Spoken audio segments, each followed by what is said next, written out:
Take a look at this image. A nice setting with captivating colours and an interesting contrast. But guess what? This image is manipulated. This is the original image. See the change? Did you really think that the manipulated image was the original? With today's technology, how can we believe what we see anymore as being true? Image manipulation is possible for the majority of people within the cultural masses. But why do we feel the need to manipulate our images? Why does this satisfy our needs? Let me begin by giving a brief introduction of image manipulation. Image manipulation is also referred to as photoshopping. It is an application containing image editing techniques for photographs in order to create an illusion or deception in contrast to the original image. One of the reasons image manipulation is used is for the basis of the media, telling reports and stories which society accepts as an accurate account of the truth. Image manipulation can be used for any medium. Advertising, tabloids, etc. There is preferred and oppositional reading for manipulation of images. The preferred reading is that image manipulation allows creativity to expand and experiment and create something different for the cultural masses.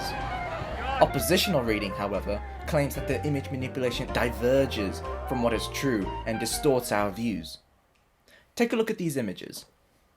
These photos have all been edited on a more advanced level. All of them convey a message, all of them contain creativity, and all of them are distorted from the original image. Its main purpose is to convey a message through these manipulated images. In our modern culture, it is easy to download the application for our own desires. Which leads me to ask, why do we manipulate our own images? We manipulate our images to try and conform to society's current values. I think we manipulate our images because society has become so critical of what we look like that we have to strive to reach perfection, to look good in front of other people, to feel good about ourselves. I guess there's no one really wants to be alienated or to have that uniqueness where you can't associate with people of, I guess, a like-mindedness. I think that it's mainly girls who manipulate their images, and I think it's because of their self-confidence.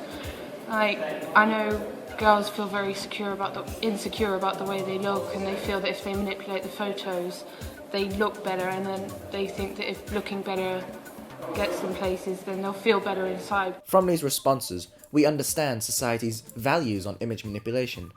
We wish to seem appealing towards others and perfect, as well as conquering this fear of alienation. Let's briefly move on to social networking. Twitter, for example, has 200 million users, a global social networking site which allows users to distribute their photos and statuses daily. Once the most retweeted photo of all time was Barack Obama's 4 more years. Currently the photo has 779,939 retweets, which is a lot for a Twitter account. You could say that it could improve Barack Obama's status. The photo shows himself and Michelle embracing each other after the re-election in 2012. That would be a form of a post-structuralist perspective. For a structuralist, though, the text could portray a narrative of relationships, achievements, success. It could present a political ideology. It could even present a value for family, etc.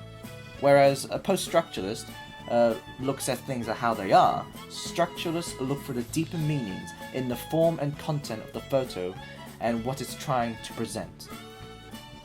The most retweeted photo, however, is quite recent. Ellen DeGeneres' celebrity selfie was taken at the Oscars and contains celebrities such as Bradley Cooper, Kevin Spacey, Jared Leto, Meryl Streep, etc. Within the first hour of it being uploaded, it already gained 1.7 million retweets, completely blowing Obama's 4 more years out of the picture. Ellen is within the boundaries of celebrity culture, which to us is seen as elite.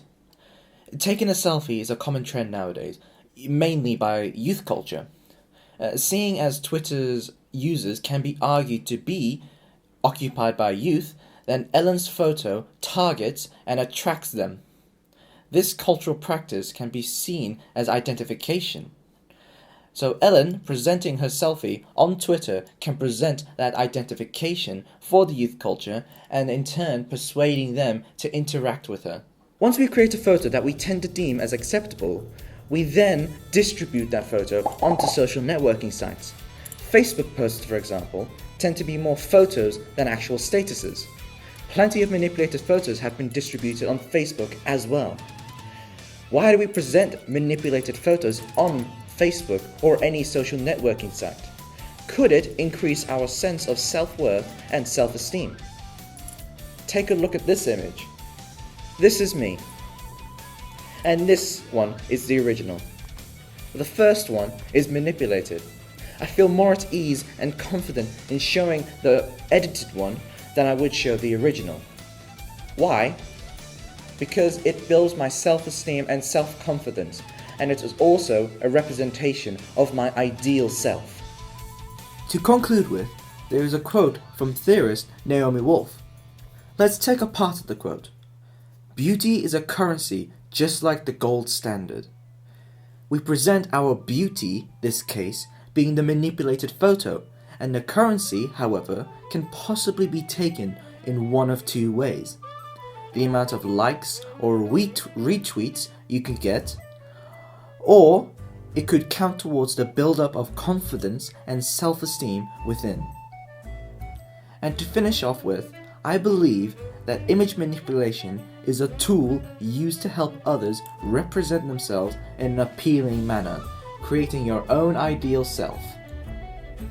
I hope you have enjoyed this video, and thank you for watching.